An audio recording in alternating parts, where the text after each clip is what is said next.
I want to try a little bit different on the executive actions, possibly on the border. The bills are stalled, so why wait 3 years now in to take alternatives or take possible executive actions?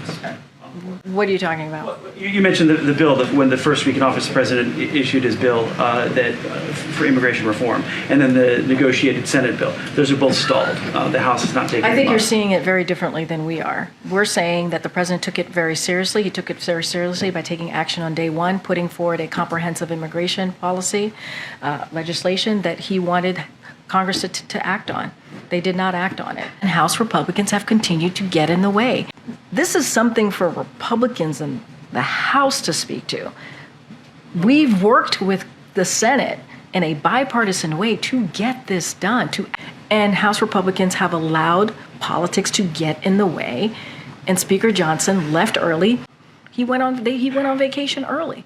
And so this is truly a question for the Speaker. Well, my question is now we're hearing about executive actions that could be taken. Why wait this long to look at executive I've been very actions? clear. We have made no decisions on that. I'm not going to get into policy discussion. One more, if I may. In fiscal year 2023 at the border, there were 24,000 Chinese nationals that had illegally crossed, and 288 were deported. And the National Border Patrol Council president says that a vast majority of them coming across now are military-aged men. What's the level of concern for the White House about these military-aged men? So this continues to be a concern for this administration.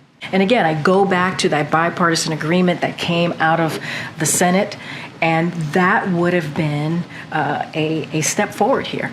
It would have been a piece of legislation that, as I've said, would have been tough. It would have been fair. And it was endorsed by the Border Patrol Union. And Republicans in the House rejected it.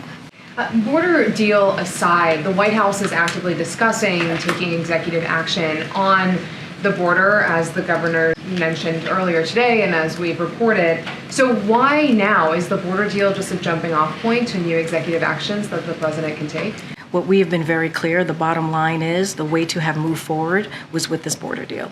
That's the way. There's executive actions that are now being considered that weren't considered before. I'm not going to get into any policy discussions that are. Let's not forget, Republicans rejected that, and so don't have anything to go on beyond that. I know you said you couldn't or wouldn't get into specific executive actions being considered or not considered, but bottom line, as a policy, does the administration believe that asylum laws need to be strengthened? I'm going to be.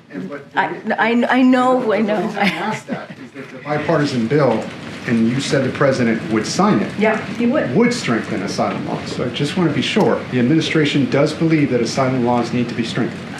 Obviously, because it was in, as you just stated, in the bipartisan legislation that came out of the Senate.